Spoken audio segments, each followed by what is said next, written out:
একজন ফাঁসির কয়েদি যাকে ফাঁসির মঞ্চ থেকে তুলে নিয়ে সরাসরি পাকিস্তানের মাফিয়া দুনিয়া ছেড়ে দেওয়া হয়েছে শুধু একটাই উদ্দেশ্য, কিন্তু সেই উদ্দেশ্য কি ছিল আর কিভাবে একজন সাধারণ সিপাহীর ছেলে হয়ে উঠল লিয়ারির বাদশাহ হামজা আলী মাজারি। তো অবশেষে মুক্তি পেয়েছে ধুরন্ধর 2 দ্য রিভেঞ্জ।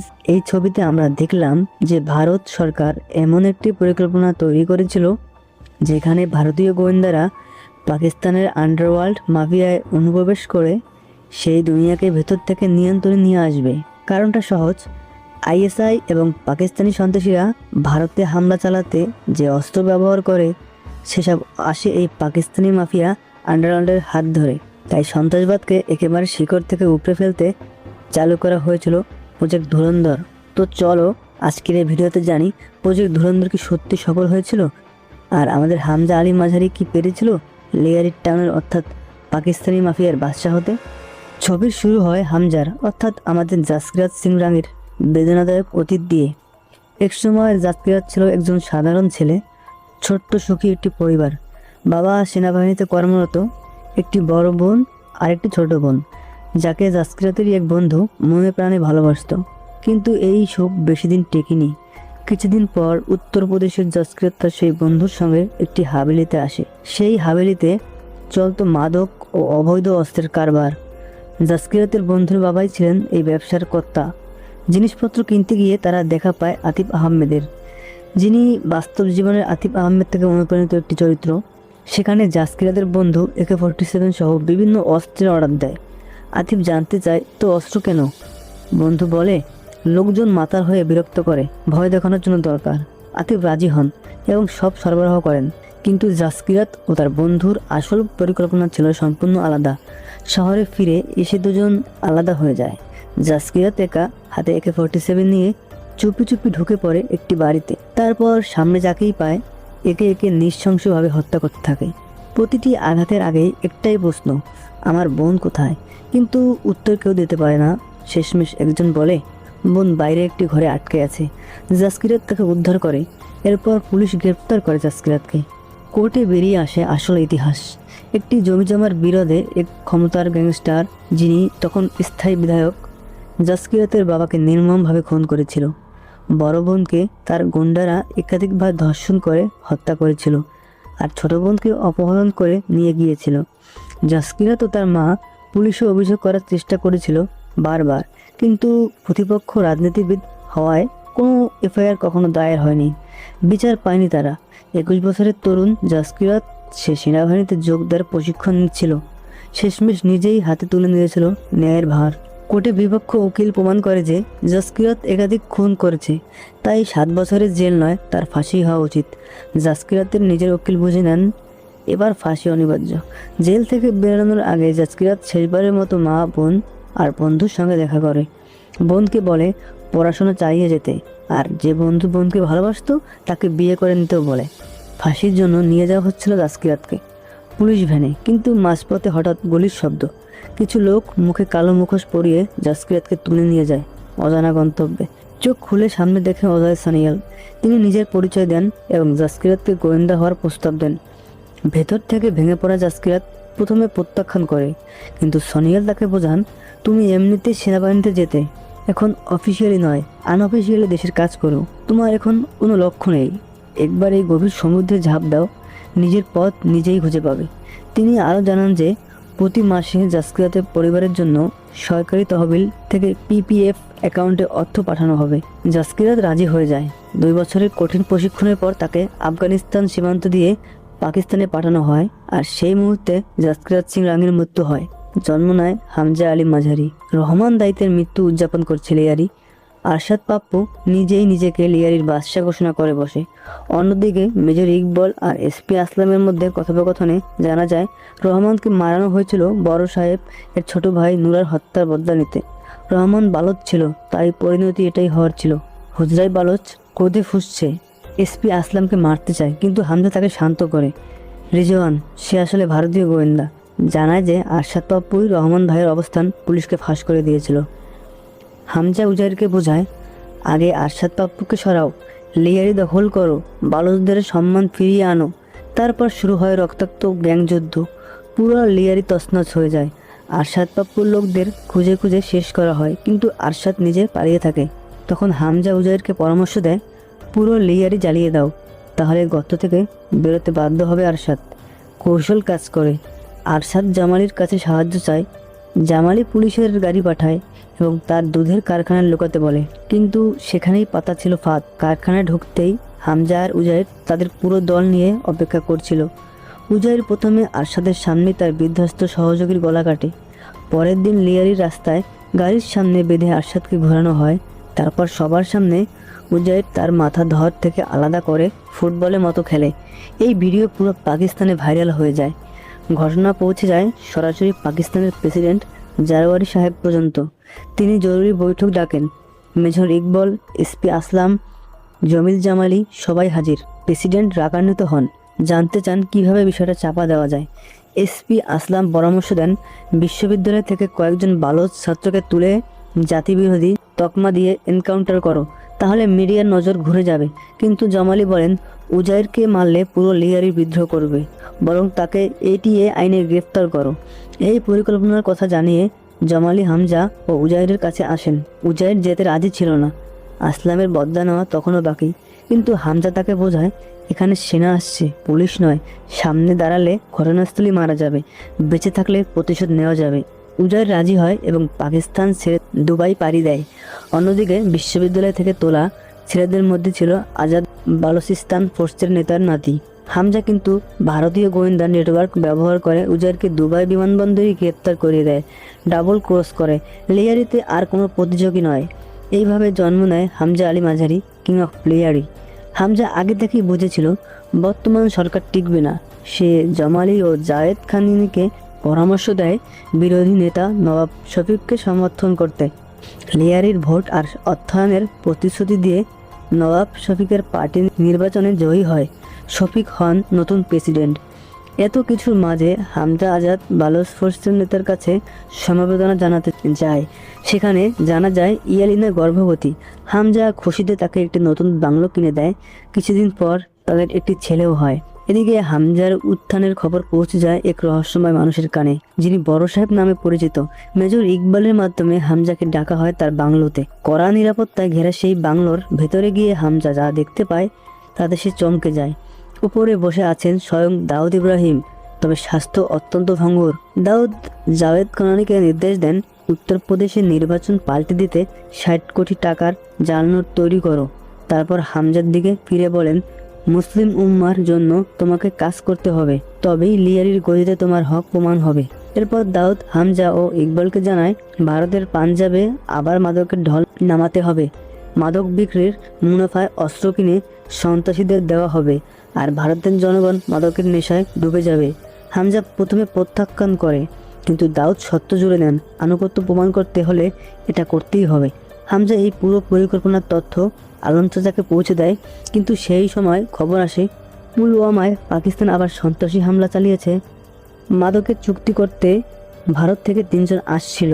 হামজা বিমানবন্দরে তাদের নিতে যায়, কিন্তু সেই 3 জনের মধ্যে একজন হামজার শৈশবের বন্ধু পিন্দা, যে জাসকিরাতের বোনকে ভালোবাসতো। হামজা আর বুকে ধাক্কা লাগে, কিন্তু 13 বছর পেরিয়ে গেছে, চেহারাও পাল্টে গেছে অনেকটা। পিন্দা তাকে চিনতে পারে না। হামজা স্বস্তি পায়।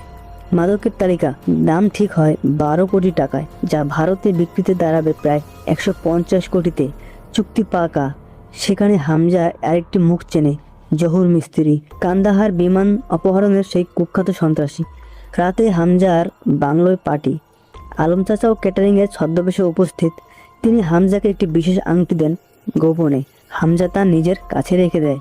পার্টিতে এসপি আসলাম জানায়, উজাইর দুবাই থেকে ছাড়া পাচ্ছে, পাকিস্তানে ফিরছে। বিমানবন্দরে তাকে শেষ করতে হবে। আর হামজার দলে এখনও উজাইরের সমর্থক আছে, তাদের সামলাতেও হবে।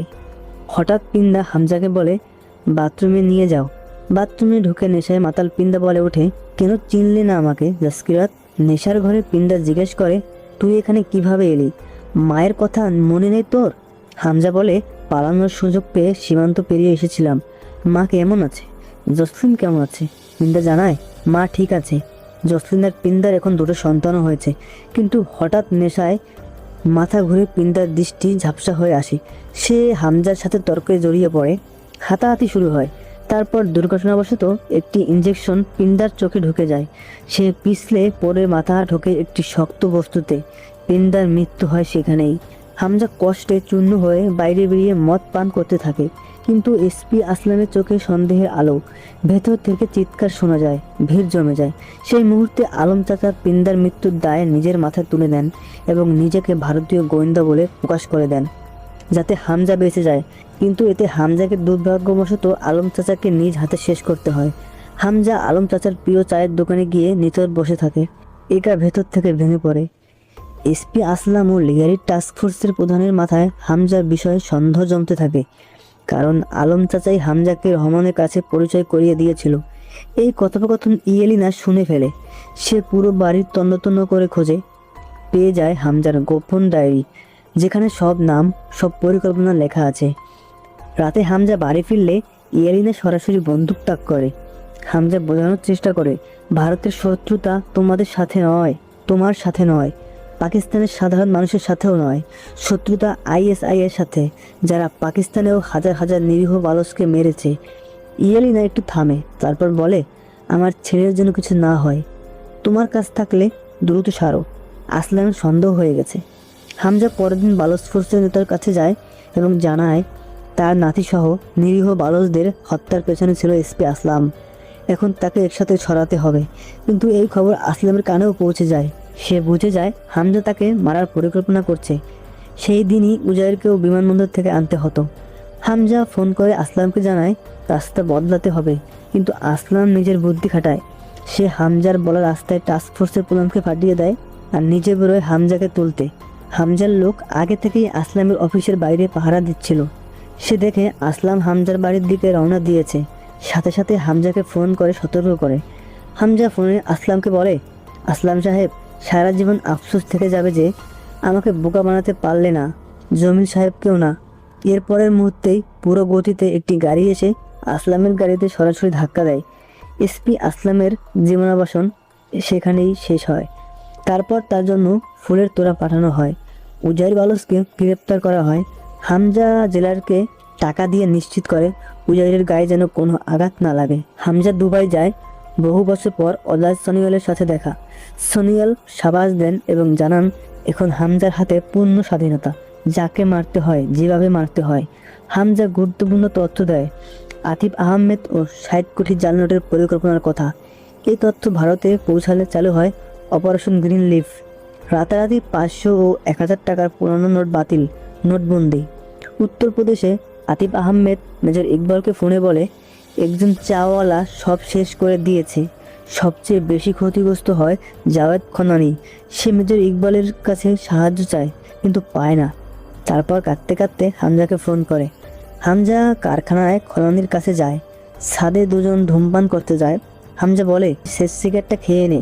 সঠিক মুহূর্তে জাওয়াদের গলা চেপে ধরে ছাদ থেকে ছুঁড়ে ফেলে দেয়। জাওয়েদ বিদ্যুতের খুঁড়িতে লেগে মারা যায়।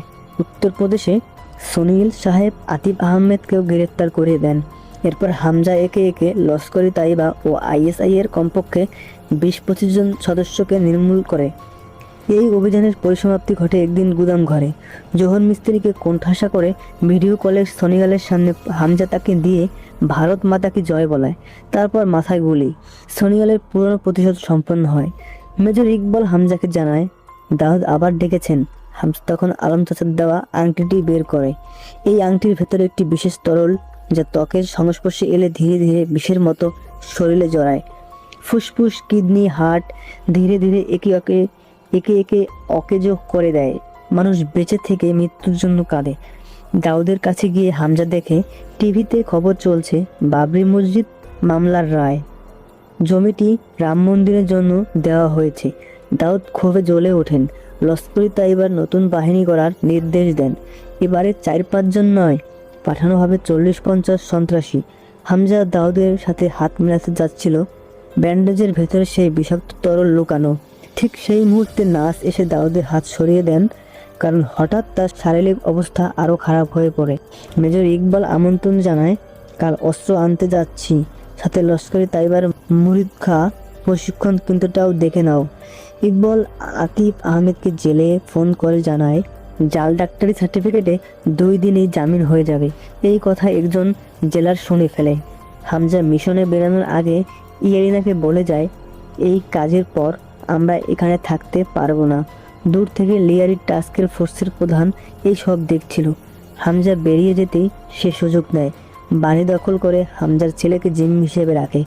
ইয়ারিনাকে বাধ্য করা হয় হামজার পরিচয় নিশ্চিত করতে। মরিদ খায় রাতে খবর আসে আতিফ আহমেদ মারা গেছে। টাস্ক ফোর্সের প্রধান সরাসরি মেজর ইকবালকে ফোন করে সব জানিয়ে দেয়। হামজা আসলে একজন ভারতীয় গোয়েন্দা। মেজর ইকবাল বাড়ি ফিরে প্রচুর রাগান্বিত হয়। বাবার নিরন্তর অপমানজনক কথাবার্তার মধ্যে বাথটাবে গোসল করতে বসা বাবাকে সে পানিতে ডুবিয়ে হত্যা করে। তারপর চুল কেটে প্রতিশোধের শপথ নিয়ে বেরিয়ে পড়ে হামজাকে মারতে। পরদিন মরিদ খায় সেই 40-50 সন্ত্রাসীকে অস্ত্র দেওয়ার সময় হামজা আসে, কিন্তু ভেতরে ঢুকতেই বাইরে দেখে দরজা বন্ধ করে দেওয়া হয়। ইকবাল ঘোষণা করে সে জানে হামজা ভারতীয় গোয়েন্দা, কিন্তু হামজা এই পরিস্থিতির জন্য আগে থেকেই প্রস্তুত ছিল। বালস নেতার কাছ থেকে আনা অস্ত্রের মধ্যে ছিল একটি বোমাও। রেজওয়ান বাইরে থেকে সেই বোমা সক্রিয় করে বিস্ফোরণ ঘটায়। রেঞ্জার্সের পোশাক পরা বালস সেনা বাইরে থেকে আক্রমণ শুরু করে। মানুষ ভাবে আইএসআই আর রেঞ্জার্সের সংঘাত, লাশের স্তূপ পড়ে যায়। ভেতরে হামজা ও ইকবালের মধ্যে শুরু হয় ভয়ঙ্কর হাতাহাতি। ইকবাল বাইরে বেরিয়ে বালস সেনার সাথে লড়াই শুরু করে। হামজা রকেট লঞ্চার ছেড়ে, কিন্তু ইকবাল বেঁচে যায় এবং গলিতে পালায়। একটি ঘাটে দুজনের চূড়ান্ত মুখোমুখি। ইকবাল শিকল দিয়ে হামজাকে জড়িয়ে ফেলে, মুখ চেপে ধরে, হুমকি দেয় হামজাকে মেরে ভারতের প্রতিটি পুরুষকে অপমান করবে, নারীদের বিষয় কুৎসিত কথা বলতে থাকে। হামজার ভেতরে জ্বলে ওঠে আগুন। সে শিকল থেকে মুক্ত হয়। সেই শিকলেই দুটো ছুরি লাগিয়ে ইকবালের 2 পা কেটে ফেলে। তারপর কেরোসিনের ট্যাঙ্কারে ছুরি দিয়ে আগুন লাগিয়ে দেয়। কিন্তু পেছন থেকে টাস্ক ফোর্সের প্রধান হামজাকে গ্রেফতার করে নেয়। পাকিস্তানের গোয়েন্দা ব্যুরো তাকে নির্মম নির্যাতন করে। সোনিয়াল সাহেব পাকিস্তানি গোয়েন্দা প্রধানকে ফোন করেন, হামজাকে ছেড়ে দাও, সে কিছু বলবে না। কিন্তু প্রধান মানে না।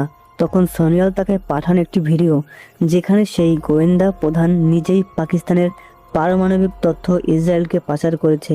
ব্ল্যাকমেলে কাজ হয়। হামজাকে মারগালা হিলসে পাঠানো হয়, কিন্তু ভারতীয় গোয়েন্দা ধরা হয়েছে। এই খবর তো ছড়িয়ে পড়েছে। হামজা বলে, তার জন্যই উজাইর বালসকে আটকে রেখেছিলাম। উজাইরকে হিন্দুস্তানি গোয়েন্দা ঘোষণা করে দাও। মারগালা হিলসে একটি গাড়ি হামজাকে নামিয়ে চলে যায়। আরেকটি গাড়ি এসে থামে। ভেতরে জমিল জামালি। এখানে বড় চমক প্রকাশ পায়। জমিল জামালিও একজন ভারতীয় গোয়েন্দা। গত 45 বছর ধরে পাকিস্তানি রাজনীতিতে অনুপ্রবেশ করে কাজ করে যাচ্ছেন। হামজা অপেক্ষা করে, দাউদকে শেষ করতে পারলাম না।